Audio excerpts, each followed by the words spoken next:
Have you ever wondered how one of the living legends of Jamaican dancehall, Bounty Killer, is living in 2025? He is an icon, a warlord, a pioneer for generations of artists, but few people know that behind the spotlight is a luxurious, extremely private and shocking life. A hidden mansion in the center of Kingston, a fleet of supercars from classic to modern, assets valued at millions of dollars. And in today's video, we will unlock the entire private world of Bounty Killer, a world that has never been publicly revealed. As of 2025, estimates from Celebrity Net Worth show that Bounty Killer's total net worth is between $2 million and $3 million. Not a top number compared to the American rapper world, but extremely impressive for an artist born in the Seaview Gardens neighborhood, where every meal used to be a battle. First of all, we must mention the income from music, which has built the foundation for his personal empire. With a career spanning more than 30 years, Bounty has released more than 8 studio albums, dozens of mixtapes, and hundreds of hits since the late 90s until now. Hits like Poor People Fed Up, Look Into My Eyes, Cellular Phone or Lodge still regularly bring in royalties from international streaming platforms such as Spotify, Apple Music, YouTube, and Tidal. With millions of global listeners every month, streaming alone helps him pocket several $100,000 a year. But that's not all. Bounty Killer is an underground tycoon in the entertainment business in Jamaica. Few people know that he owns a part of the shares in event planning companies and artist agencies in Kingston. Big shows in Europe, America, and even Africa, where dancehall is becoming increasingly popular, all have his hand in production or connection. Some shows he doesn't perform directly, but still shares the profits as an investor. It's worth noting that Bounty has never burned money on flashy things. He doesn't show off his supercars every day, doesn't wear a $500,000 diamond watch, doesn't live in a lavish American-style penthouse, but if you look closely, he's always in the right place to make money and turn every opportunity into an asset. Born Rodney Basil Price in June 1972 in Kingston, the crucible of reggae, Bounty Killer was steeped in music early on. His father ran the Black Scorpio Sound System, an organization that had a strong influence in the dancehall community at that time. Price's childhood was not a bed of roses, but it was filled with bass and cheers from sound system sessions. From here, a musical fire began to ignite in young Rodney's mind. But it wasn't just music that shaped his identity. It was pain. At 14, Rodney was shot in the hip by a stray bullet during a political-fueled street clash, a moment that could have ended everything. Instead, it became a turning point. While recovering in the hospital, he adopted the name Bounty Killer, a persona born from trauma but fueled by purpose. That near-death experience gave him a renewed sense of direction. To rise up and use his voice not just to entertain, but to challenge, provoke, and inspire. Before music paid the bills, Bounty Killer worked in retail, selling figurines to make ends meet. But his dreams were bigger than display cases and shop counters. He soon found himself at King Jammy's recording studio, one of Kingston's legendary music hubs. There, he recorded Copper Shot in 1992, a raw, gritty track packed with energy and aggression. While Jammy himself was hesitant to release it due to the controversial lyrics, his brother Uncle T believed in the young artist and released the track independently. It exploded on the underground scene, dominating sound systems in both Jamaica and New York, and officially announced Bounty Killer's arrival. The mid-90s marked his global breakout. In 1996, his album My Experience shattered expectations by crossing musical boundaries and featuring major U.S. artists like the Fugees and Busta Rhymes. It wasn't just a dancehall album. It was a statement of creative ambition, blending reggae, hip-hop, and hardcore lyricism in a way that few had done before. Around the same time, Bounty took on a new role: mentor. He co-founded The Alliance, a dancehall collective that would nurture future superstars like Vybz Kartel, Mavado, and Elephant Man. His influence stretched far beyond his own recordings. He was now shaping the next generation. In the early 2000s, Bounty Killer proved he wasn't slowing down. His double album released in 2002, Ghetto Dictionary, The Art of War and Ghetto Dictionary, The Mystery, showcased his versatility, hard-hitting battle tracks paired with social commentary. That same year, he shocked the mainstream world by collaborating with American rock band No Doubt on the song Hey Baby. The track became a global hit, earning him a Grammy Award and a platinum plaque. It was a rare achievement for a hardcore dancehall artist, and it validated his crossover appeal without sacrificing his identity. Even in the face of controversy and rivalry, especially his longtime feud with Beanie Man, Bounty Killer showed he could grow. He signed with VP Records in 2006, releasing Nah No Mercy, The Warlord Scrolls, a compilation that cemented his place in dancehall history. Then, in a moment that fans thought they'd never seen, Bounty reconciled with Beanie Man. The two appeared together on the 2014 single Legendary, and again during the iconic Versus battle in May 2020. Broadcast live during the peak of the COVID-19 lockdown, the battle drew global praise for showcasing Jamaican music culture at its best, and for showing the world that even dancehall warriors can find peace. But Bounty Killer is far from finished. In 2020, he announced a new project in the works, an album executive produced by Damian Marley. After nearly 3 decades in the game, Bounty isn't just resting on his legacy, he's building on it, evolving with the times and setting the bar even higher. And now, after exploring the battles and breakthroughs, it's time to step inside his world, literally.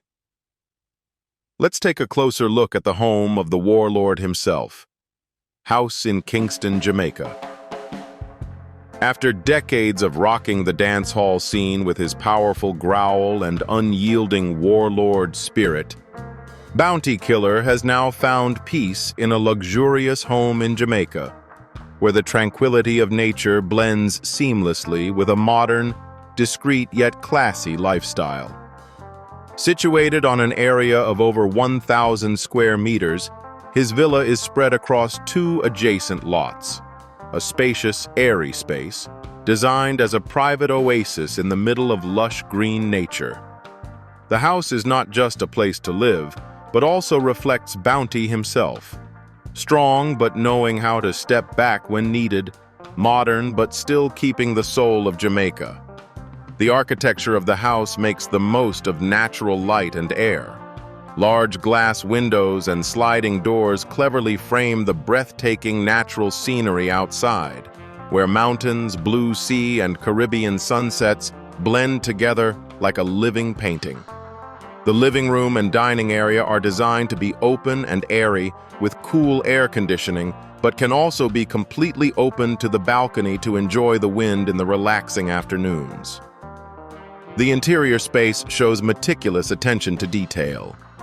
From the secondary living room decorated with custom-made wooden furniture to the spacious kitchen and dining area, considered the heart of the house, a gathering place for family and friends. On the upper floor are 3 airy bedrooms, of which the master bedroom stands out with built-in wardrobes, private bathroom, and balcony overlooking the beautiful scenery. No different from a luxury resort. However, what makes this villa special is not only its luxurious exterior, but also its sustainable thinking inside. The entire house is equipped with a solar panel system to optimize renewable energy, and ceiling fans are used instead of air conditioning in many areas, both saving electricity and protecting the environment. The secure garage with double-locked doors and spacious porch are ideal for small parties, or simply for Bounty Killer to sip a glass of rum and watch the sunset. Without ostentation, without the need for a gilded castle, Bounty Killer's home is enough to make anyone look up, because it is the place that best demonstrates the quiet success of a person who used to be a rebel in music, but always finds a way to stay sober in the spotlight. So, cars.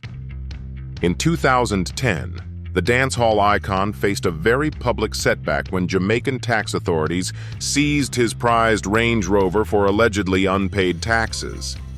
For many, the Range Rover symbolizes wealth and status, combining off-road capability with luxury and cutting-edge technology.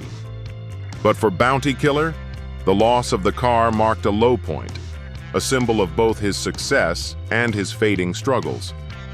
In the years that followed, instead of driving high-end cars around Kingston as he once did, the artist was often forced to rent vehicles, a quiet but clear sign of the financial pressures he was under during that chapter of his life. True to his name, however, Warlord didn't stay around for long. After years of rebuilding, both personally and professionally, Bounty Killer made a bold statement in 2020. He bought himself a brand new Mercedes-Benz E-Class. It wasn't just a car, it was a symbol of recovery, resilience, and triumph over adversity. The E-Class is a refined luxury vehicle known for its elegant design, smooth performance, and technological excellence, perfect for a man who has evolved from a raw dance warrior to a mature and respected figure in the Jamaican music scene. Inside, the cabin reflects comfort and control, clad in premium materials and premium finishes. Bounty Killer's return to luxury ownership tells fans and critics that he has regained not only financial stability, but also the confidence and independence that defines him. Philanthropy. Bounty Killer doesn't flaunt his charity work in the press or on social media, but for more than 2 decades, he has quietly made a big difference for thousands of people in Kingston's slums. He is the founder and main funder of the Bounty Foundation, a charity that operates with the motto, "Helping the poor from the heart, not from the surplus of his pocket." Instead of just writing checks, he is directly present in support activities, from providing computers to remote schools, to campaigns to distribute food, clothes, and medicine to the homeless. Notably, during the COVID-19 pandemic, when many areas in Jamaica were in a shortage of food and medicine, Bounty quickly deployed a series of relief efforts, distributing hundreds of essential packages to people in downtown Kingston, where he grew up. Bounty Killer once shared in an interview, "I can't save Jamaica, but I can save a few kids from gangs with a computer or a scholarship." True to his word, his charity has awarded hundreds of scholarships each year to disadvantaged students. Many young people have had the opportunity to enter university, a dream that seems far-fetched for children growing up in the slums and gunfire. Bounty also does not hesitate to sponsor vocational classes, from car repair, hairdressing, to sound engineering, to give young people the opportunity to earn an honest living instead of sliding into the spiral of crime. In addition to education and relief, Bounty Killer is also famous for helping young artists and singers who have fallen into trouble. He often invites new talents to perform on stage with him, helping them gain initial fame. Many people in the dancehall industry call him a godfather, someone who always lends a helping hand without asking for anything in return. And that is why, despite being criticized many times for their arrogant lyrics, Bounty Killer still receives deep respect from the community. And in that quiet but persistent way, Bounty Killer is gradually making a better Jamaica, a quiet but hopeful dancehall song in the midst of life. Personal life. Known for his fiery lyrics and commanding presence on stage, he shows a much softer side when it comes to family. Over the years, he has occasionally let fans peek into his world off stage, most notably through heartfelt moments with his children. One standout memory was in November 2019, when his daughter, Rajana Price, just 11 years old at the time, won the Miss Roots FM title.